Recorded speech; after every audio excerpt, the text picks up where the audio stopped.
Magandang buhay mga tugang! Welcome back to our YouTube channel, Teacher Dig. Yahoo! For today's video, this is our first international flight together. Yes naman. Sa may gate 5 nga pala kami bumaba dahil dito malapit ang counter ng Cebu Pacific. So today is April 22, 2025. Maaga pa lang ay pumunta na kami sa NAIA Terminal 3 kahit 5:35 pa ang biyahe namin kinabukasan. Yes. After nga naming mag-baggage check-in at kumuha ng boarding pass, ay nagpapalit na din kami dito ng pera converted to Hong Kong dollars. Ito na nga, may halong kaba at excitement ang nararamdaman namin. Kaba dahil dadaan kami ng immigration. Sa dami ba naman namin napapanood na offload? Pero wait. Ang dami din naming nireding papeles in case na hanapin ito. Yahoo! Sobrang saya at kagalakan ng aming mga puso nang tinatakan na ang aming passport at ready to go. At masayang-masaya nga si Madam Faye. Hello Hong Kong, here we come!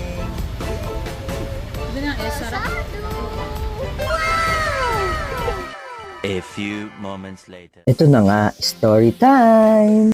Welcome back to our YouTube channel, Teacher Dig. So for today's video ay usapang immigration ito. So as of the moment, April 23, 2025, dito kami ngayon sa may NAIA Terminal 3 na kung saan ay pasado kami sa immigration. Di ba, Tay?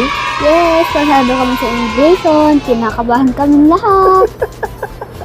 Yes, kasi nga, ang dami namin na mapanood na immigration officer, horror stories, ganyan.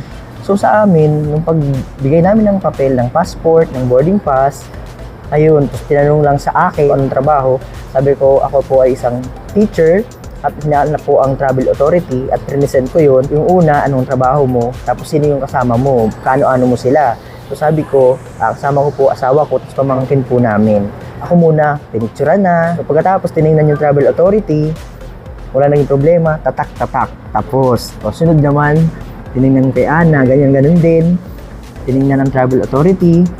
Tapos sabi nung, bakit parang lahat ng teacher ay papuntang Hong Kong? Baka bakasyon lang. So, opo, bakasyon. Kasi nga, di ba, 30-day leave tayo. So, ayun. So, pagdating naman sa bata, kanina doon nakapangalan ng bata, sabi ni Ana sa kanya, yun, binigay lang namin yung travel permit from DSWD. Tapos, tatak. Ano pakiramdam mo, Pei? Masaya. Sobrang saya ko. So, masaya namin kasi nakakaba pagdaan ng immigration. Pero sa napapanood namin, huwag daw kabahan, ganyan, confident lang, sagutin sa mga tanong. Ayun. So, sa amin, wala kami naging problema. So, bali, ang biyahe namin ay mamaya pang 5:35. Pero by 11:30, andito na kami. And ngayon ay 12 o'clock na, April 23 na. So, mamaya matutulog kami, mag-alarm lang kami. Tapos, saan tayo pupunta? Sa airplane. Puntang Hong Kong. Yeah. So, ayun. So, yan ang kwentong immigration namin. Last, kaya kami masaya dahil parehas kami ni Madam Faye. First time international. Yes. Kaya sobrang saya namin na naipasa namin ang sa immigration. Yay! Yes naman! At yan nga ang aming IO story. At tip pala, kung kayo ay family, ay mas mainam na sa isang officer lang kayo para mabilis ang process.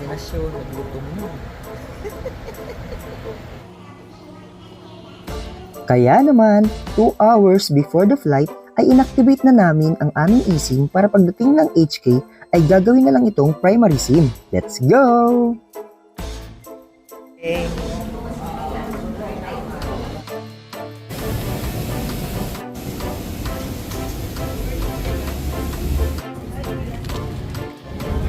Ilang bintana mo? Dalawa. Ladies and gentlemen, the aircraft is being refueled. Yes! Nasa aeroplano na kami!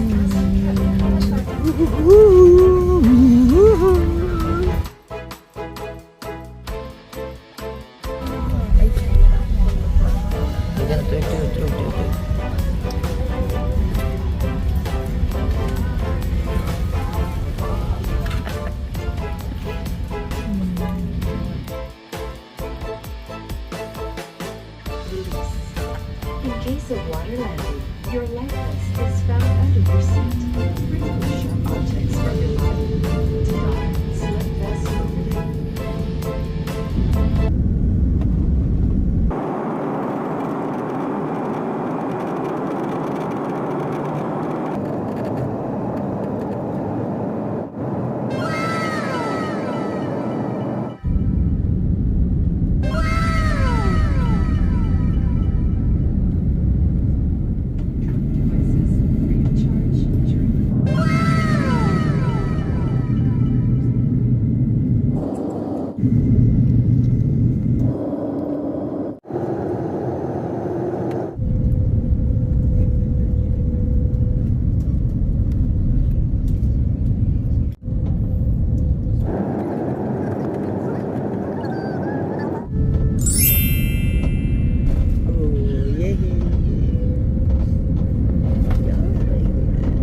Yes, yes, yes!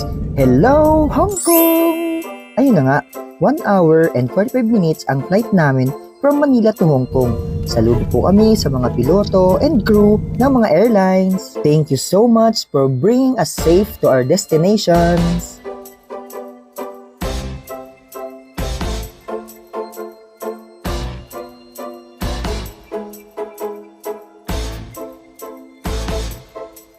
Yahoo! Hello Hong Kong! Yes naman! At pagdating nga namin ng Hong Kong International Airport, ay sinundan lang namin ang mga signages at araw papuntang immigration at madali lang itong sundan.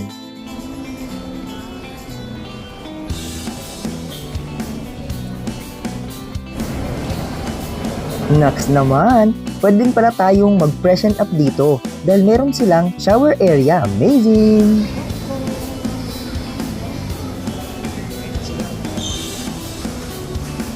Ito na nga, akala namin malapit ng immigration area.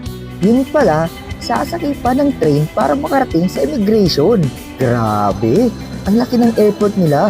Nakakamangha.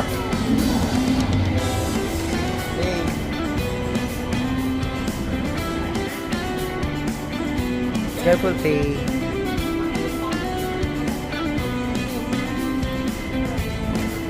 Dito.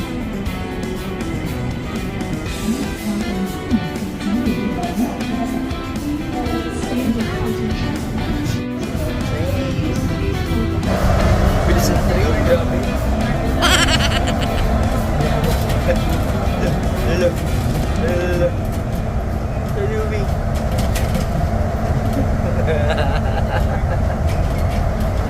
Mabagal yung ano. Mabilis yun.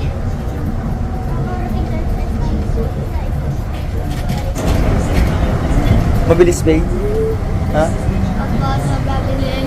Yes, yes, yes. You heard it right. Ang bilis ng tren talaga nila. Amazing! Grabe, ang taas. Yan. Faye, nasan ka? International Airport.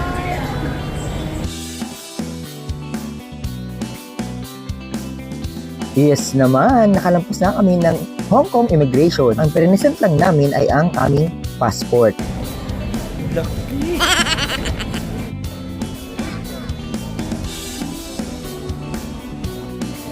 Yes naman, kaya naman dapat ay maging attentive tayo sa mga announcement. Ang aming bagahe ay nasa Belt 5. Let's go!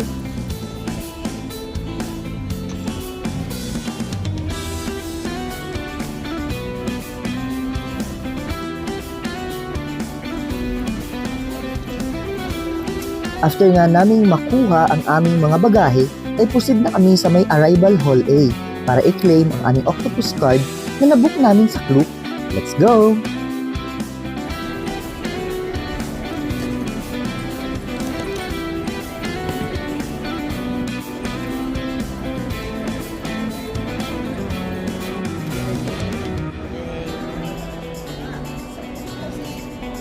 Octopus card ni Madam.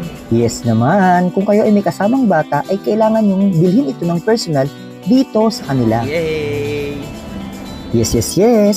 Ang aming trip nga palang ito ay DIY lang. Dahil kahit papano ay kabisado na rin ng aking my loves ang HK since pang-apat na ito. Kaya naman kami ay mag-commute papuntang Rambler Oasis Hotel kung saan kami mag-stay. Ito ay nasa Qingyi. Andito na kami ngayon sa may A32 bus papuntang Qingyi.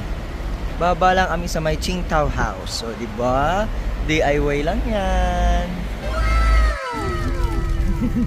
Sinasabi nila bawal ang bata sa unahan. Tingnan mo, sa unahan ko. Yes naman. Ayos ka talaga, Madam Faye. First time nga namin sumakay dito sa may double-decker bus, kung tawagin nila. At syempre, sa taas kami sumakay para makita namin ang ganda ng Hong Kong. Nice!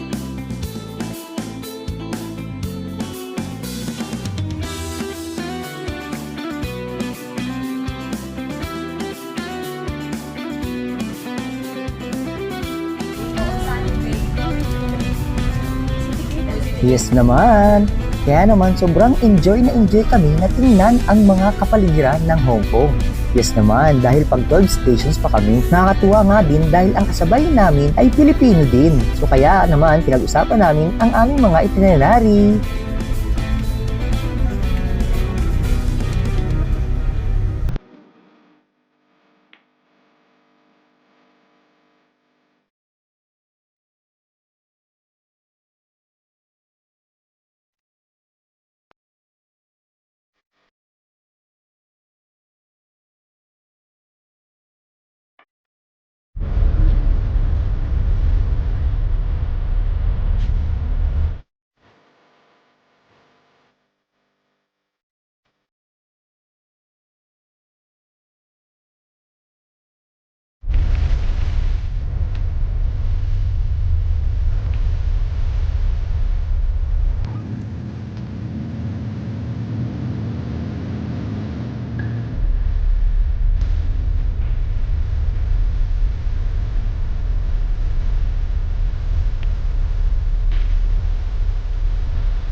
Diyan na tayo. Ito pindutin?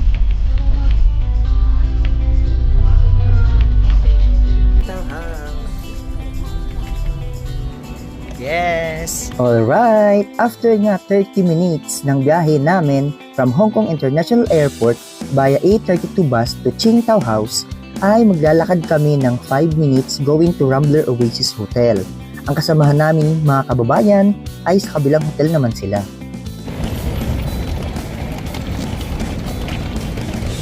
Lalakad na kami papuntang Rambler Oasis. Salamat. Hi, madam. So, ayun na nga. So, kaya punta muna kami sa aming hotel na pag-stayhan kasi dun sa bus na 88F ay hindi pwede ang malalaking luggage. So, dapat mag-taxi ka na lang daw. So, kaya dito muna kami bago kami sa aming next destination. Hotel, yan. Karating din.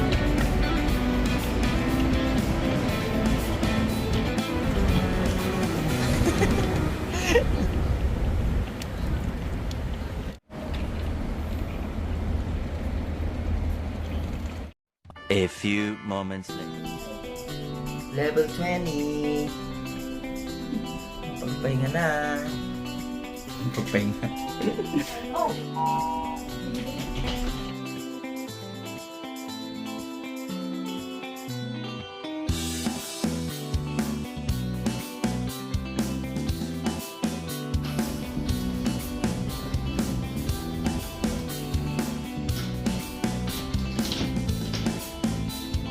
Hello! Hong Kong! Yan. So, thank you for watching. And abangan ang aming mga vlog sa Hong Kong!